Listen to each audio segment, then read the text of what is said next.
I'm really stuck, guys. I'm really in a dilemma now. I really don't know what to do.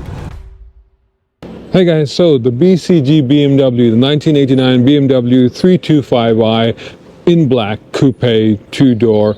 It's been fantastic. The whole of 2023, there hasn't been any issues with it, any problems with it whatsoever. You'll know that I did have one or two issues when I first got the car, and you can see those on, there's a full blog on the car on browncarguy.com, but also there's a series of videos, there's a playlist actually on the YouTube channel, and you can find that playlist. I'll put the links below and you can check out what's been happening to it. So the whole of 2023, I haven't done any updates, but I've just driven it around because it's been fantastic. Admittedly, I'm not driving it as much as I was before because now the ULEZ is kicked in since the end of August, so I've reduced the amount of time I drive it, but I'm still driving it and it's fine. Now it's due for an MOT, so it has to go in for an MOT. Now last year it flew through the MOT no problem, but there were a couple of advisories. So one of them was play in the steering rack in the joints, and the other was brake pipe corroded, so that's a near side, so that needed to be seen to. So I'm going to take it in to a good old project shop to get them to sort those two things out, because the MOT is just coming up in a matter of a week or two. So I'll do that. But there is one other issue with the car that I also need them to look at, and this might be a little bit more of a concerning issue. I'll tell you about that right now.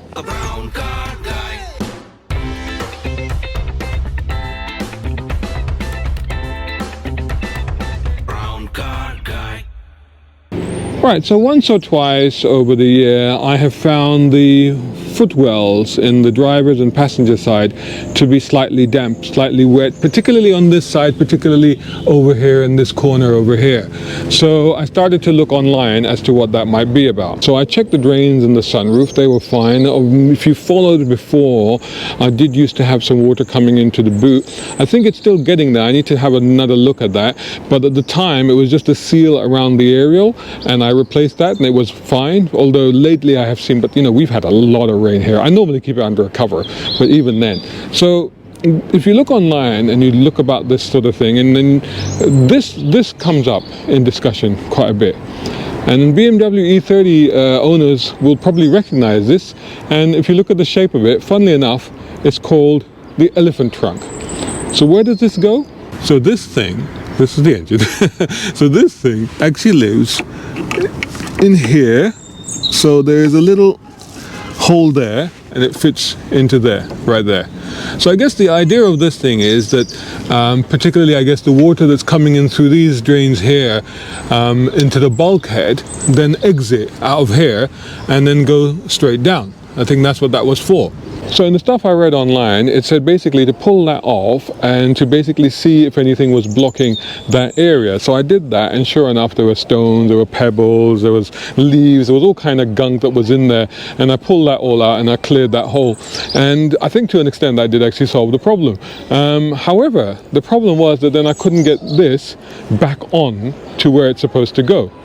Let me see if I can show you. It's going to be very hard to make out, but this here is where it goes. Now, I don't know if you can see, but underneath it, you know, here, it's quite a bit of rust. So basically, that's put some rust in there. Right, it's really hard to see. It's really dark down there, but yeah, just underneath the hole, there's a trail of rust, and it's just that whole thing is now widened, which is why this is not going back on again. So the key thing is I need them to have a look at that and to see if that's a huge issue or if it can just be resolved there. Let's see what the project shop has to say about it.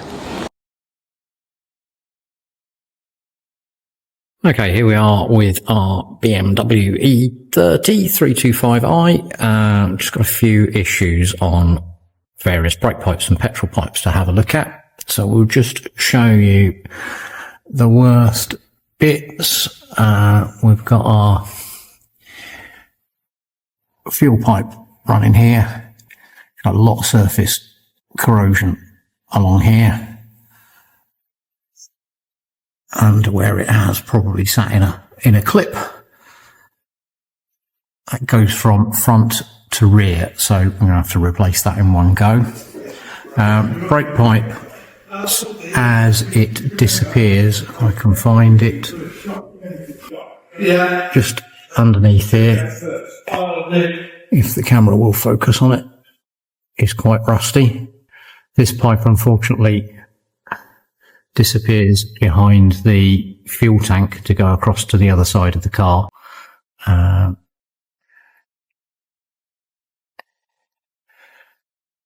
the other brake pipe issue is up here where it goes through the arch. Just there is quite rusty. It's fine on the inside of the engine bay. It's just really where it's been on the outside of the car that's taken the hit. The other issue we talked about was on the steering rack. And I don't think you'll probably be able to see it without the boot on. But the movement is on the joint inside there. So I've just arrived in Bicester, came here by train to pick up the BCG BMW. Now, as you saw from that previous video, what I thought were going to be the simple things regarding the MOT turned out to be far more complicated. So it wasn't just the brake linings, it was the fuel line as well that was corroded.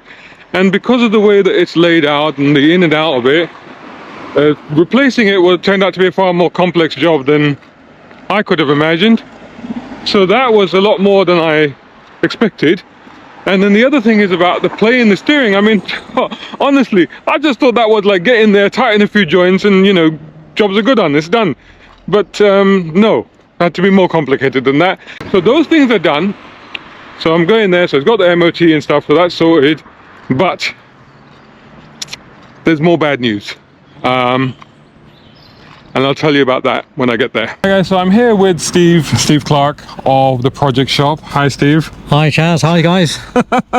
So tell me, what's been happening to the BCG BMW? Well, just a few little jobs after the MOT. It got through its MOT okay, but unfortunately, car of this age picked up some rusty brake pipes and a little bit of play in the steering rack itself, rather than at the end with the ball joints. So a little bit of movement was actually in its rack. So the rack thing, I mean, again, this is one of the things where I thought, stupid old me, naive old me, I thought it would be a case of just tightening something up, but it turned out to be more than that. Yeah, unfortunately, there's a little ball joint on the inside of the rack where the tie rods come down, the steering arms come down, and then you've got the ball joints on the end that go onto the wheel. It was the inside one, which is all sort of part of the steering rack itself, and are shimmed rather than adjusted. So unfortunately, it's a specialist job to set up. Problem is, whilst that's being done, car has no wheels. It's an absolute disaster to try and move it around, so we try and use companies who send us exchange racks, which the company we use, Lion Automotive, very helpful. They build them to order, so seals and seals are all fresh. They send it, you fit it, you send your old one back, so happy days. So they did the work on that, that's now been done. That's right. And then the other thing was, again, the brake linings and the fuel linings, again, I thought, you know, just go underneath, you just clip them out, clip them in, but it turned out to be a bit more than that. Yeah, I mean, that's actually all you do, clip them out, but unfortunately their routing goes from outside through the inner wing into the engine bay, round most of the engine. So we can actually see the new ones here now, can't we? Yeah, just new copper pipes there. These ones here. And so these have gone in through here. So this is the bit where you said that just under here is where, when it went in, is where it was actually rusting. Yeah, it was on the outside of the inner panel that the rust was, but it's a one-piece pipe, goes all the way down to the servo. Equally, the one that goes under the floor, where it headed up into sort of the rear arches behind the fuel tank, that's where that had gone the worst, and it then runs up across behind the tank. So that means dropping the tank to sort of really get access. So the tank had to come out. Tank had to come out. and then we found that the pipe was actually worse behind the tank where you couldn't see it. So it's quite a good thing to oh wow, good thing to do. So the brake lining and the fuel lining as well as and the fuel line that runs along the side of it was that was one of the return lines. Was getting pretty rusty as well. So that's good. So that's all been done. So that's good news. So the car is MOT'd, it's ready to go. I can drive it away. But there's more to this story, unfortunately. Sadly, there's this is where it's getting really, really difficult, because that in itself cost, obviously, as you guessed from the tone of my voice, it cost already a lot more than I had anticipated just to do the brake linings, the fuel lining, and the steering rack. But the next part of the story gets even worse. Yeah, sadly, it's suffering from a very common problem on E30s, which is rust around the bulkhead, where the drain comes down from around the heater. So we've got a small little piece in here that should have a small spout. There's a little rubber 90-degree piece normally fitted there, but that's gone. Once you start investigating it, you find there's a fair amount of rust behind here in the heater, bottom of the heater tray, around this part of the bulkhead. It's in one of the worst places you can get to, right behind the engine. You've got all the interior dashboard on the other side, sound deadening. So the job in itself is not that complex, but the trouble is getting to it. That's right, access. It's not gone too badly at the moment. The external signs are worse than what we can see internally, but you really aren't going to know until you've got access and cleaned up the old metal and decide whether it's just surface, whether it's gone through. It's got to be cut out. So basically, this, to get to it properly, the engine has to come out. That's the yeah, because this is really it's all behind here, right behind the engine itself. And then to get it, to make sure it's okay from the other side, to remove the sound deadening, then part of the interior has to come out as well then. Well, yeah, any welding that's got to be done this side, you've got to worry about all the dashboard. It'll be one of those jobs that really, it'll be peeling the onion. Oh wow! As a common phrase in in classic cars, and we'll see how bad it is from this side, and then see what needs to come off. Fortunately, this is caught in a pretty good position. Apart from the visible bit on the outside, it doesn't look like there's any holes in the other panels. It may be that they can clean up, but really knowing other ones, it will be some metal that will need cutting out. But yeah, it's not as bad as some we've seen, right? But it's worse than what we'd like to see. So we got maybe a few months before things get really serious and this needs urgent attention, or is it sooner than that, do you think? No, absolutely. We've got plenty of time. The other thing now with classic cars not being used all the time in all weathers, this is unlikely to see a winter period of salt, slush, mud, leaves, etc. wedged up there, eating their way through the metal. So it's not going to fall apart on you in the next few months. This is sort of something to do across the next year. Really probably a good job to do across the winter. Across the winter. Okay, well that's the news from the project shop. Thanks guys, once again, thanks for all your hard work, thanks for looking after the BCG BMW. So stay tuned, keep up to date, see where the story goes next, and thanks a lot. Steve. Thanks. Cheers. Oh wow, I mean, look at this beautiful sunny day and the car feels great. It really does, you know, and the steering is like, you know, it feels a little bit tighter, but it's just such a joy to be back in it, you know, and the gear shifts, the feel, just the sensation of driving this car, it's just absolutely extraordinary. And I'm back in it, but the big question now, of course, is what to do next, because that is not good news. And don't forget, the issue that we have here is that this is a car that I've had, this is my second year of coming up to the end of now, and it's a car that I intended to use. The whole point of this car was to prove the fact that you can daily drive a classic. Well, I kind of haven't done that. I kind of have and I kind of haven't. in the one sense, because I did in the first year, I did pretty much. But what's happened, obviously, towards the end of last year was that when ULEZ kicked in, driving it every day now costs £12.50. So all of a sudden, you have to really, really think about that, because, you know, people think, oh, £12.50 is not a lot of money. But, you know, you take this out 4 or 5, if you take this out 3 or 4 times a week and then start to add that up, I mean, that's going to add up very, very quickly, as I found. So it's not a small amount. It's actually quite a big amount that adds up very, very quickly to a large amount.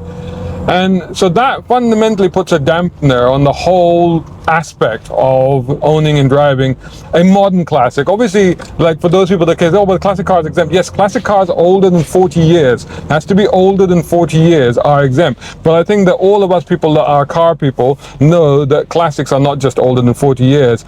Some cars as old as 20 years are already regarded as classics. And certainly this car, which is what, 34 years or something, is a classic. Now, 36 years, actually, 36 years, yeah. So this is definitely a classic, but it's not regarded as such, and therefore it costs. So when you look at that context of having radically reduced how much I'm using the car compared to the costs that are now associated with it, so let's work it out. Let's say you bought a brand new car and you put down a deposit of £5,000 and you paid, say, £500 a month, right? £450. Let's round it. Let's say basically your installments came to about £5,000 a year. So in the first 2 years you spent £10,000, but you owned the car for 3 years. This car, I bought it, as you know, for 10 grand. So that was the purchase price of the car, just over. And probably it's cost me over 5k now in terms of, you know, issues with the car. So we're looking at 15 plus already. And then of course, then there's that big job, which, you know, could be quite a hefty job. And project creep, as the guy said at a project shop to me, because obviously the thing is, like, once you take out the engine, then you go, well, what else can I fix? Because I've done that, because that's not something you're going to do every day. If you take out the interior, if you take out the dashboard, you go, well, do I get these cracks on the dashboard repaired, you know? So project creep, so the costs start to add up. So all of a sudden you're into it for quite a bit more money than you anticipated. This is more than I can justify. This is a lot. And I'm really stuck, guys. I'm really in a dilemma now. I really don't know what to do.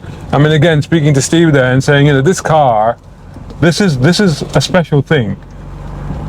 Is it worth saving? And he said, yes, it is. It is definitely worth saving. He says, because he says a car that's, you know, otherwise as good as this one, in the condition that it's in the spec that it's in.